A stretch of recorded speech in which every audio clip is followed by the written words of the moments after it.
The Los Angeles bank robbery that include Phillips Jr. And Emil Matazaranu. At 1:30 p.m. on Friday, November 29, 1983, a man the FBI called the Yankee Bandit walked into the lobby of a Bank of America in the Melrose district of Los Angeles and stood in line. When he got to the teller window, the well-dressed man politely informed the woman on the other side of the counter that he had a gun and would she please hand over the cash. After tucking $1,740 into a briefcase, he apologized for any trouble, thanked her, and left. 30 minutes later, the Yankee was 16 blocks west at the City National Bank in the Fairfax district going through the exact same routine and walking out with $2,349.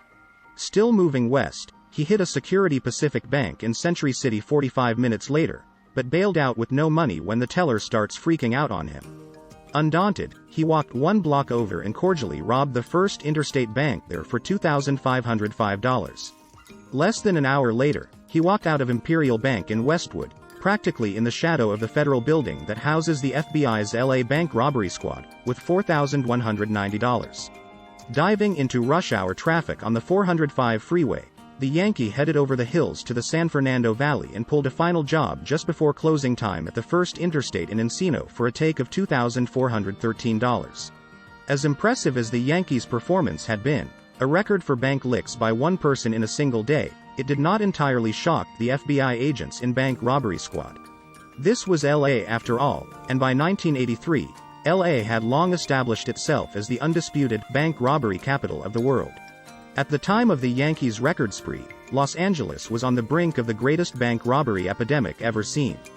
Between 1985 and 1995, the approximately 3,500 retail bank branches in the region were hit 17,106 times.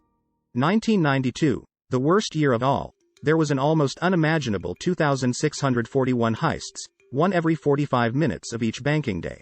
On a particularly bad day for the FBI that year, bandits committed 28 bank licks. There were years during that stretch when the LA field office of the FBI, which covers the 7 counties in the Los Angeles metro region, handled more cases than the next 4 regions combined.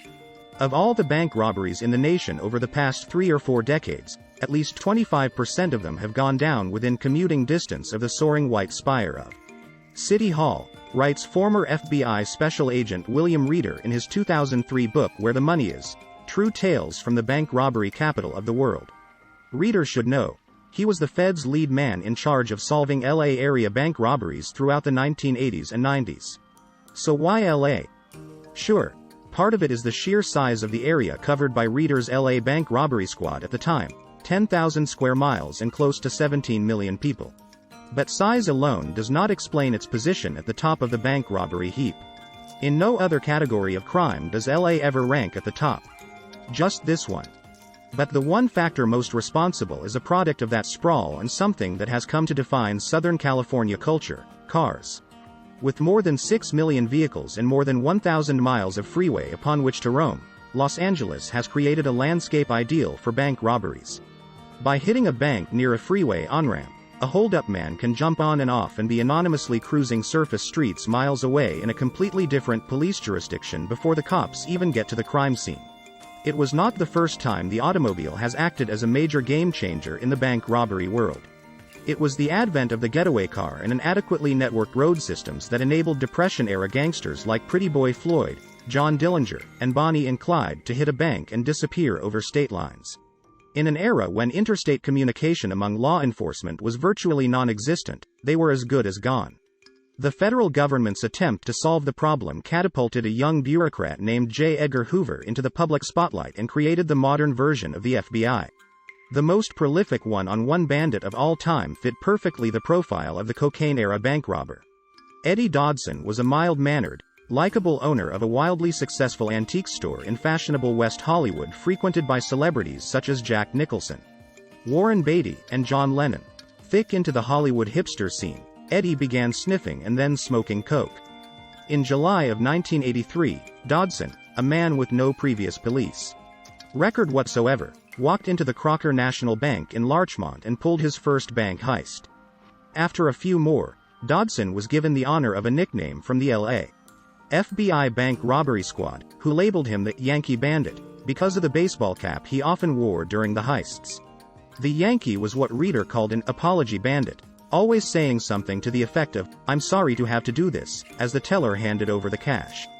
Like all addiction-driven bandits, Dodson's income from robbing banks funded a habit which only got worse and worse, requiring even more heists to feed.